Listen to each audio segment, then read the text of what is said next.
ओम नमः शिवाय। ओम नमः शिवाय। ओम नमः शिवाय। ओम नमः शिवाय। ओम नमः शिवाय। ओम नमः शिवाय। जटाटवी गलज्जल प्रवाह पावितस्थले गलेव लम्ब्य लम्बिता भुजङ्ग तुङ्गमालिका डम डम डम डम निनादवड्डमर्वय ओम नमः शिवाय नमः शिवाय नमः शिवाय ओम नमः शिवाय।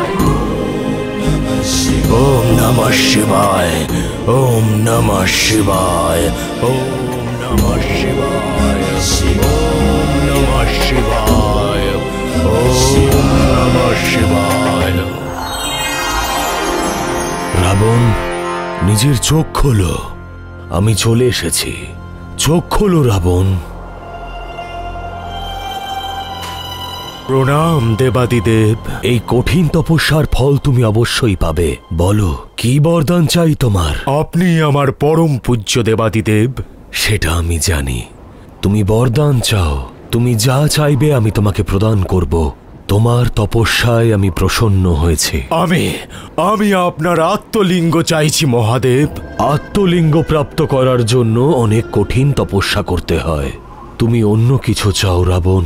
মহাদেব, আমি আপনার আত্মলিঙ্গ প্রাপ্তির জন্য আপনার আরাধনা করে আপনার শক্তির অংশ লাভ করতে চাই। আত্মলিঙ্গ ছাড়া আমার আর কিচ্ছু প্রয়োজন নেই। আমি তোমাকে প্রতিশ্রুতি দিয়েছি যে তোমার মনস্কামনা আমি পূর্ণ করব। তথাস্তু।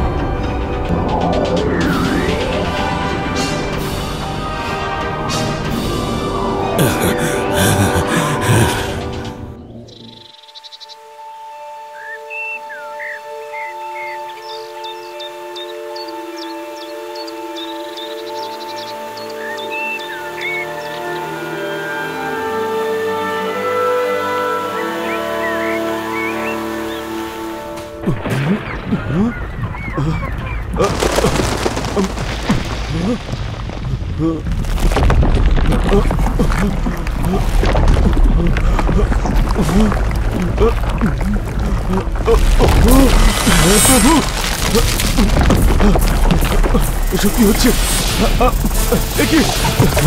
এসব কিসের সংকেত? নারায়ণ নারায়ণ। লঙ্কেশ্বর রাবণ মহাদেবের কঠিন তপস্যা করে আত্মলিঙ্গ প্রাপ্ত করেছেন। কি? তাই যদি হয় তাহলে তো ও অজেয় হয়ে যাবে। স্বর্গলোক, নরকলোক, পাতাল লোকে রাবণ এখন রাজত্ব করবেন।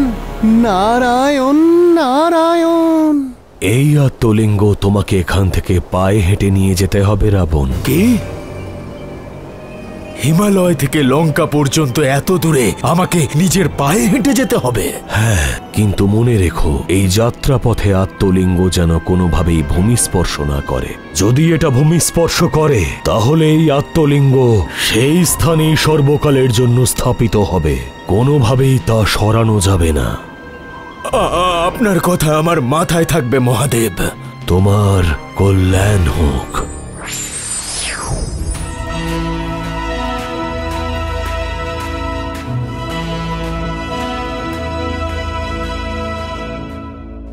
কিন্তু এই সমস্যার কোনো সমাধান আছে তো? যা কিছু করতে হবে তা কিন্তু রাবণ লঙ্কায় পৌঁছানোর আগেই করতে হবে। কিন্তু কিভাবে? কে এই বিপদ থেকে আমাদের বাঁচাবে? সব বিপদের নাশ তো আমাদের বিঘ্নহর্তাই করে থাকেন। নারায়ণ নারায়ণ। বুঝে গেছি।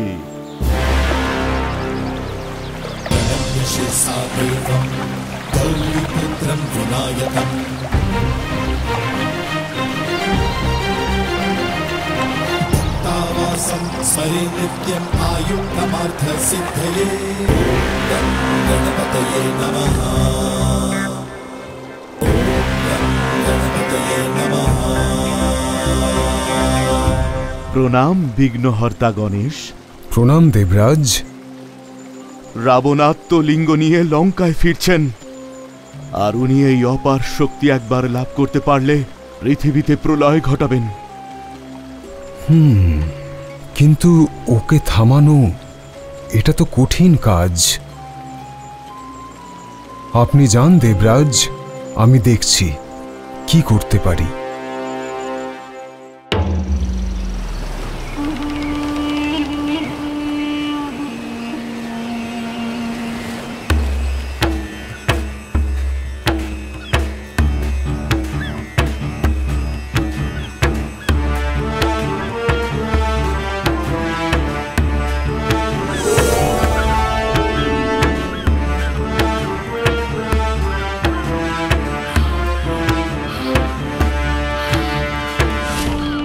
আমাকে সঠিক সময়ের অপেক্ষা করতে হবে।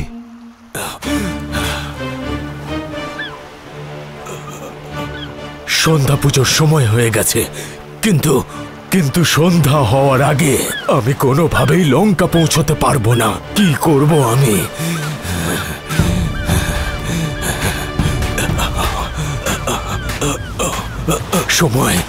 সময় অতিক্রম হয়ে যাচ্ছে। কি করব আমি এখন? কি করব? আত্মলিঙ্গকে মাটির উপর রাখতেও পারবো না, আর এই লিঙ্গকে হাতে নিয়ে সন্ধ্যা পূজাও করতে পারবো না। কিন্তু সন্ধ্যা হতে চলেছে, সন্ধ্যা পূজাও করতেই হবে আমায়। সঠিক সময় এসে গেছে।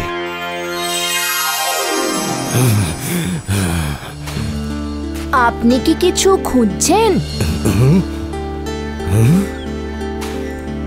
বলছি, আপনি কি কিছু খুঁজছেন? ঈশ্বরই তোমাকে আমার কাছে পাঠিয়েছে। তুমি একটু এটা ধরো তো। কি এটা? এটা তো অনেক ভারী মনে হচ্ছে। আপনি বরং এটা মাটিতে রেখে দিন। এটা যদি করতে পারতাম তোমায় কেন বলতাম? যতক্ষণ না আমার পুজো শেষ হচ্ছে ততক্ষণ তুমি এই শিবলিঙ্গটা ধরে দাঁড়িয়ে থাকো।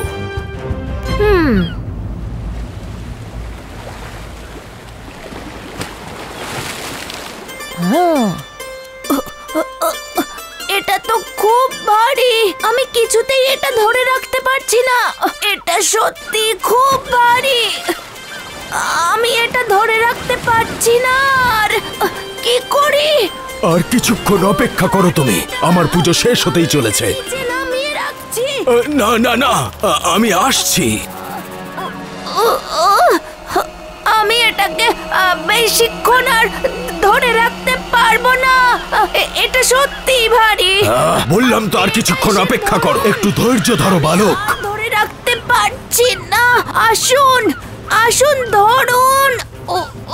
আমি এটা নিচে নামিয়ে রাখছি। আর কিছুক্ষণ অপেক্ষা করো। আমার পক্ষে আর সম্ভব হচ্ছে না, আমি এটা নিচে নামিয়ে রাখছি। না না না, নিচে রেখো না, রাখছি। নিচে রেখো না ওটা। দাঁড়াও বালক, এরকম করো না।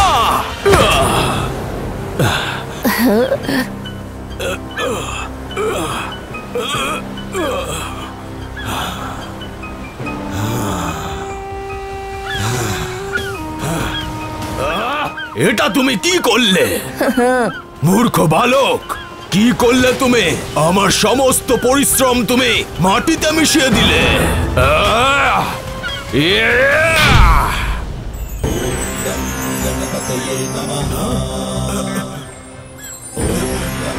কি আপনি?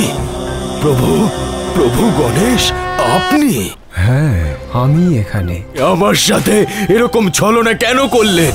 ভগবান শিবের শক্তি পৃথিবীর সমস্ত জীবের কল্যাণের জন্য, আর তুমি তার ব্যবহার নিজের স্বার্থের জন্য করলে। কি বললেন প্রভু? নিজের স্বার্থের জন্য? আমার দেশ, আমার প্রজা, আমি তাদের জন্য, শুধুমাত্র তাদের জন্যই আত্মলিঙ্গ নিয়ে যাচ্ছিলাম। তুমি তো সাহসী, তুমি তো অত্যন্ত শক্তিশালী। অর্ধেক পৃথিবীর ওপর তোমার অধিকার আছে, কুবেরের ধনরাশিও তোমার কাছে আছে। তোমার আর কি চাই? আমি অপরাজিত হতে চাই প্রভু। অমর হওয়া, অপরাজিত হওয়া, এই সমস্ত জিনিস মানুষের পক্ষে অসম্ভব। তুমি দেবাদিদেব মহাদেবের ভক্ত, যুদ্ধে অপরাজিত হওয়ার লোভ ত্যাগ করে নিজের কামনা, বাসনা আর অহংকারের ওপর বিজয় করার চেষ্টা করো রাবণ। আপনার কথা আমি বুঝতে পেরে গেছি প্রভু। তাহলে আজ থেকে এই স্থানেই আত্মলিঙ্গ প্রতিষ্ঠিত থাকবে। নমঃ শিবায়, ওম নমঃ শিবায়।